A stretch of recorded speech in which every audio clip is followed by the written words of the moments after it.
Hello students, টিউটোপিয়ার YouTube চ্যানেলে তোমাদের সবাইকে স্বাগত। আমি আজকে চলে এসেছি ফিলোসফির আরও একটা নতুন ভিডিও নিয়ে। আচ্ছা, আমার নামটা কি আবার বলতে হবে? এতদিনে নিশ্চয়ই যারা যারা আমার ভিডিও দেখেছো তাদের কাছে নিশ্চয়ই আমি পরিচিত, কিন্তু যদি আজকে নতুন কেউ থাকো যে আমার ভিডিও দেখছো, তাহলে তার জন্য তো আজকে আমাদের পরিচয়টাও দরকার। ঠিক তাহলে আমার নামটা বলেই দিই, আমি তমালিকা ম্যাম। চলে এসেছি আজকে তোমাদের সাথে ফিলোসফির নতুন একটা টপিক নিয়ে আলোচনা করতে।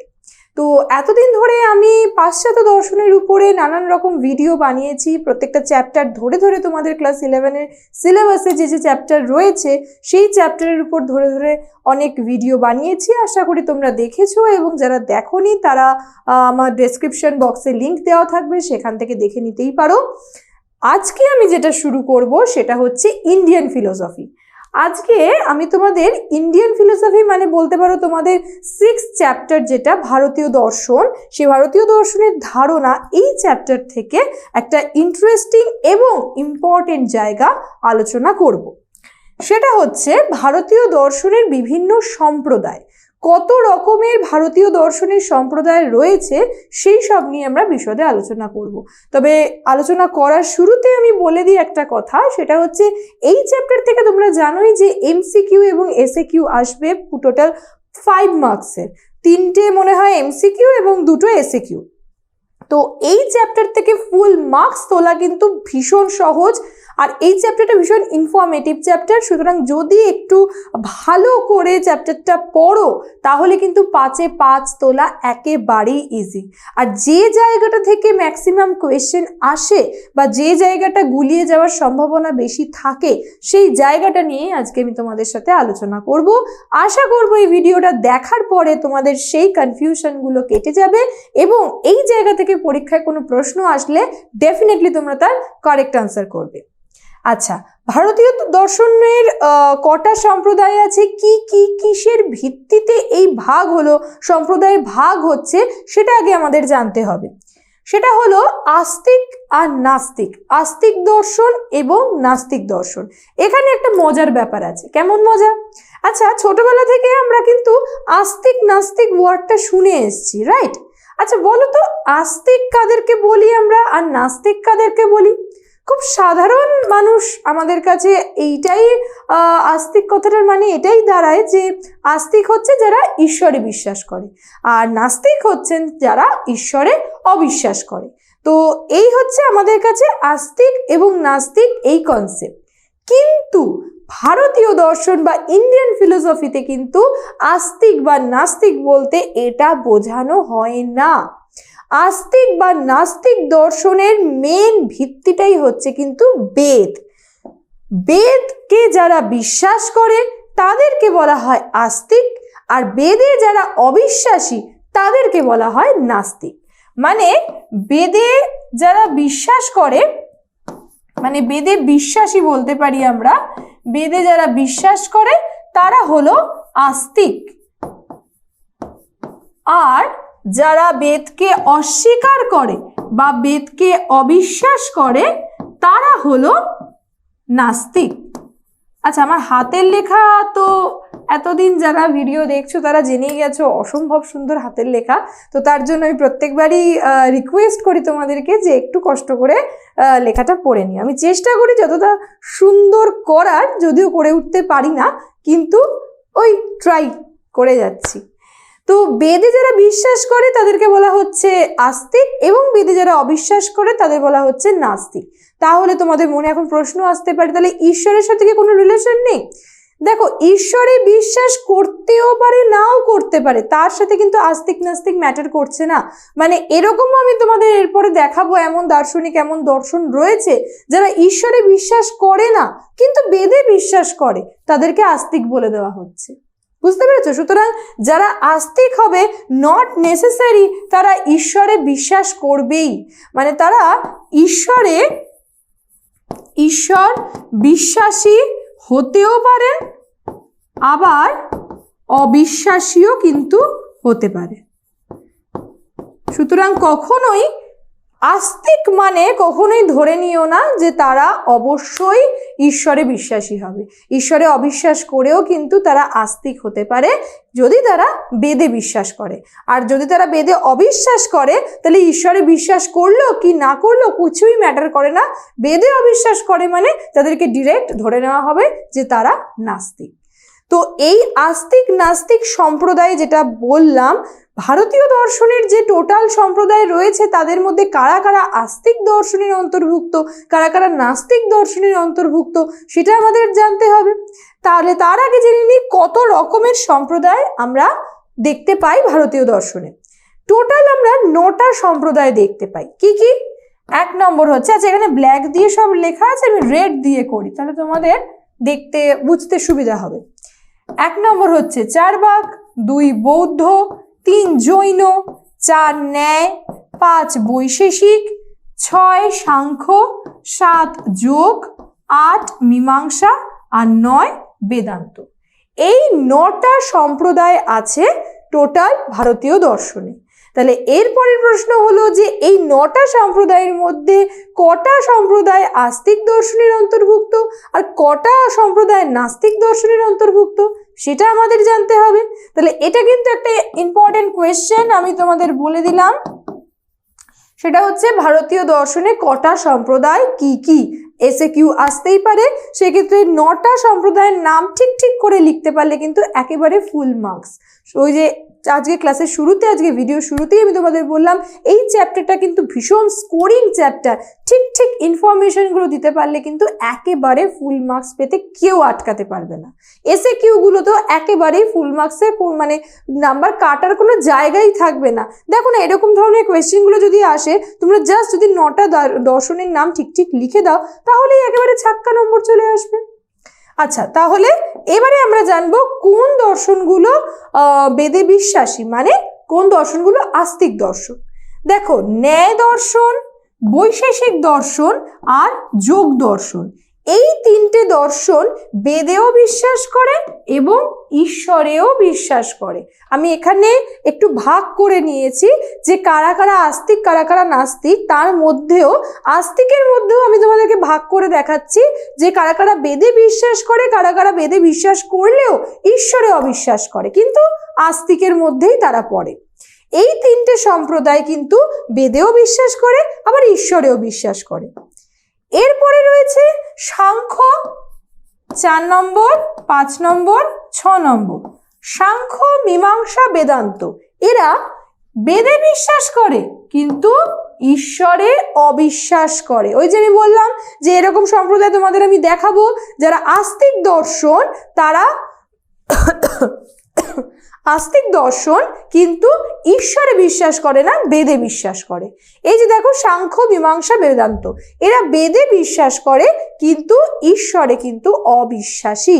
তাও এদেরকে আস্তিক সম্প্রদায়ের মধ্যেই, আস্তিক দর্শনের মধ্যেই অন্তর্ভুক্ত করা হবে। আর এরপরে হচ্ছে চার্বাক, বৌদ্ধ, জৈন, মানে এখানে কত অবধি হলো? 6, এখানে 7, 8, 9। চার্বাক, বৌদ্ধ, জৈন, এরা হলো ঈশ্বরেও অবিশ্বাস করে এবং বেদেও অবিশ্বাস করে। সুতরাং বেদে অবিশ্বাস করে মানে প্রথমেই এদেরকে বলে দেওয়া হবে এরা নাস্তিক। তাহলে আমাদের টোটাল 9টা সম্প্রদায়ের মধ্যে শুধুমাত্র 3টে দর্শন সম্প্রদায় কিন্তু নাস্তিক, বাকি কিন্তু সবকটা দর্শন সম্প্রদায় আস্তিক। ক্লিয়ার হলো? তাহলে নাস্তিক আস্তিক ব্যাপারটা তোমাদের কাছে পরিষ্কার।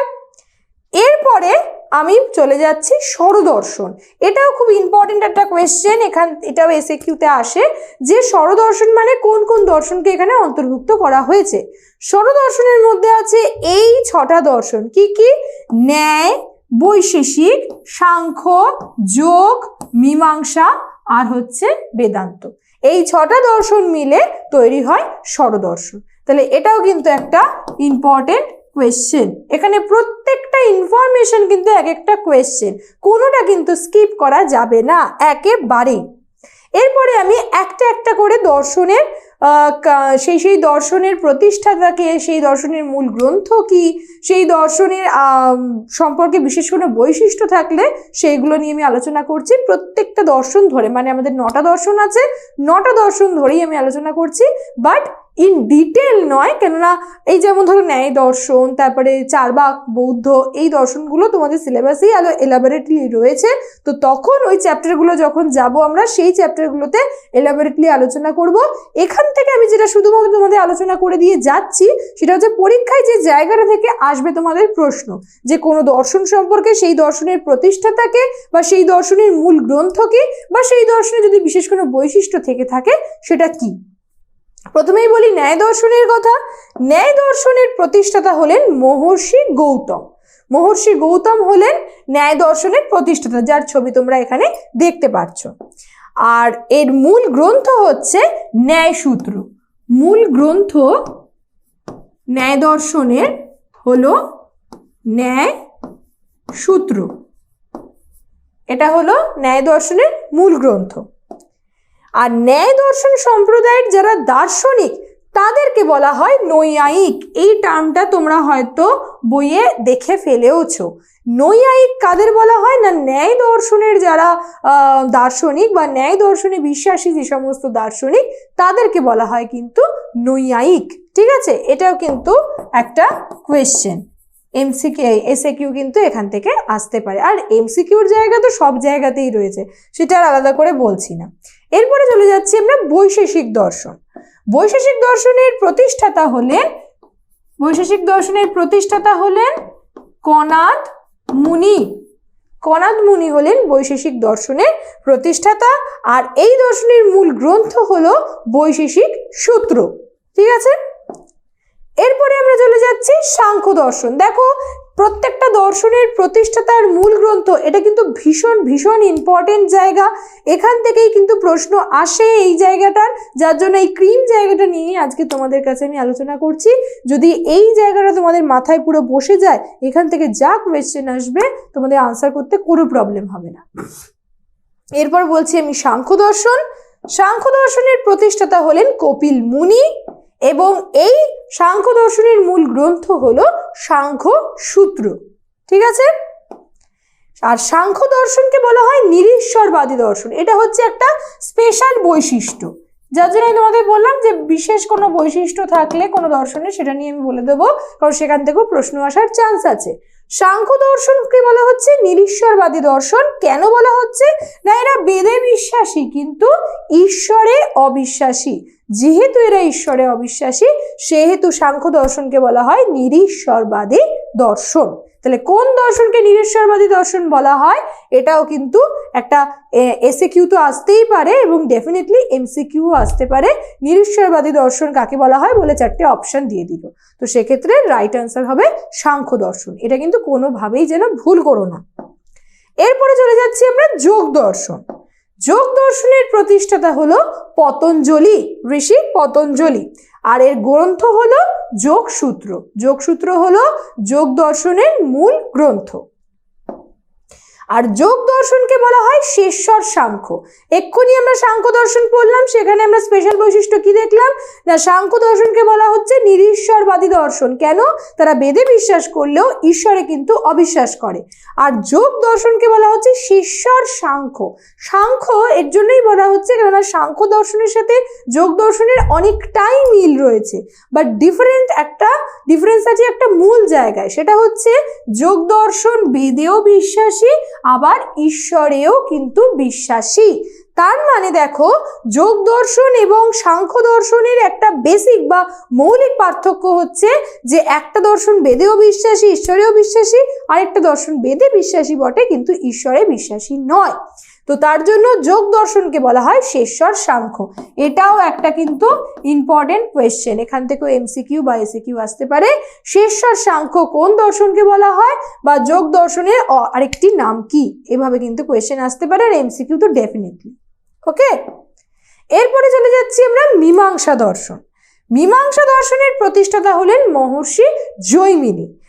আর এই দর্শনের মূল গ্রন্থ হলো মীমাংসা সূত্র। আর এর বৈশিষ্ট্য হচ্ছে ঘোরতর বেদ বিশ্বাসী। এই দর্শন কিন্তু ঘোরতর বেদ বিশ্বাসী, কিন্তু একেবারেই ঈশ্বরের অস্তিত্বকে স্বীকার করেন না। তাহলে মীমাংসা দর্শনও আমরা দেখতে পাচ্ছি যে একেবারেই কিন্তু ঈশ্বরের অস্তিত্ব স্বীকার করেন না, কিন্তু বেদে বিশ্বাস করে, তাই এই দর্শনকে বলা হচ্ছে আস্তিক দর্শন। নাস্তিক কিন্তু বলা হচ্ছে না। ঈশ্বরে বিশ্বাস না করা সত্ত্বেও এরা কিন্তু নাস্তিক দর্শন নয়। ঠিক আছে, এরপরে চলে যাচ্ছি আমরা বেদান্ত দর্শন। বেদান্ত দর্শনের প্রতিষ্ঠাতা হলেন বেদব্যাস এবং এর গ্রন্থ হলো বা এই দর্শনের মূল গ্রন্থ হলো ব্রহ্মসূত্র। এরপরে হচ্ছে নাস্তিক দর্শন।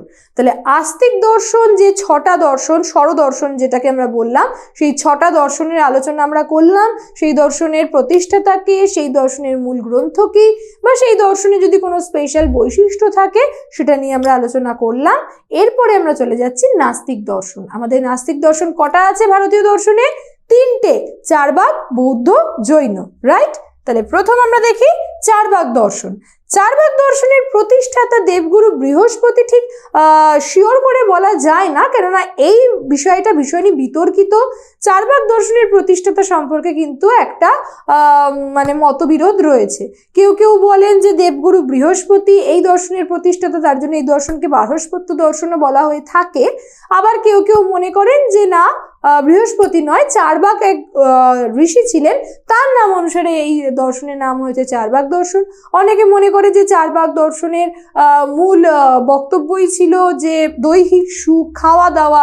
তো সেখানে চর্বণ, এই চর্ব ধাতু থেকে চর্বণ কথাটা এসছে এবং সেখান থেকে চার্বাক কথাটা এসছে। তো এই নানা রকম মত পার্থক্য রয়েছে, তাই ডেফিনেট ভাবে চার্বাক দর্শনের প্রতিষ্ঠাতা অ্যাকিউরেট কাউন্ট নাম সেরকম বলা যায় না। তো পরীক্ষা তো তোমাদের চার্বাক দর্শনের প্রতিষ্ঠাতা এই প্রশ্নটা সরাসরি কখনোই আসবে না, এবং তাই তার গ্রন্থ সম্পর্কেও কিছু বলা যায় না। শোনা যায় যে চার্বাক দর্শন মানে চার্বাক দর্শনের পুঁথি, অনেক তথ্য সমস্ত কিছু আগুনে পুড়িয়ে দেওয়া হয়েছিল, কেননা তারা বেদকে অশ্লীল, অশ্রাব্য, গালাগালাজ এবং নানা রকম বাজে কথা বলেছিলেন, এবং তখনকার দিনে বেদ বিরোধী এতটা হওয়াটা সেটা স্বাভাবিক নয়। সমাজে সেটা খুবই বাজেভাবে ছড়িয়েছিল এবং তার কারণবশত অনেক রকম হিংসাত্মক কাজকর্ম হয়েছে, তাদের সাথে নথি টথি পুড়িয়ে দেওয়া হয়েছিল। তাই চার্বাক দর্শন সম্পর্কে খুব বেশি ইনফরমেশন আমরা পাই না। এবার চলে যাচ্ছি আমরা বৌদ্ধ দর্শনে। বৌদ্ধ দর্শনের প্রতিষ্ঠাতা, এটা আই হোপ সবাই আমরা জানি, গৌতম বুদ্ধ ছিলেন বৌদ্ধ দর্শনের প্রতিষ্ঠাতা।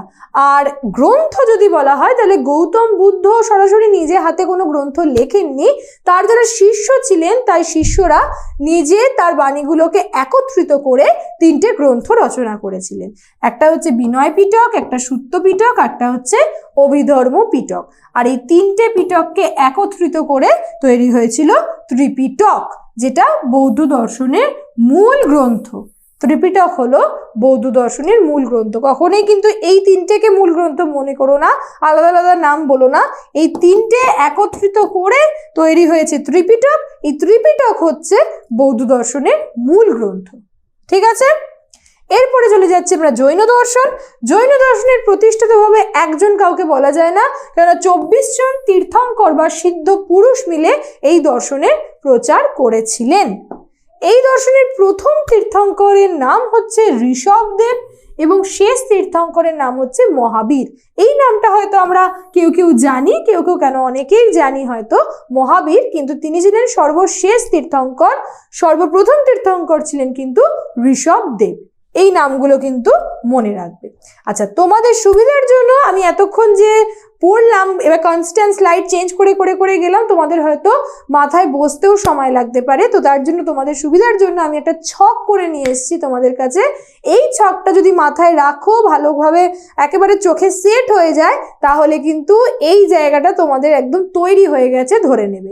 এখানে আমি কি করেছি, দর্শনের নামগুলো, সেই দর্শনের প্রতিষ্ঠাতা কে কে এবং সেই দর্শনের মূল গ্রন্থ কি, সেইটার একটা ছক বানিয়ে দিয়েছি। চাইলে তোমরা এখন এসএস নিয়ে নিতে পারো, স্ক্রিনশট নিয়ে নিতে পারো, অথবা লিখেও নিতে পারো খাতায়, যেটা তোমাদের সুবিধা হয়।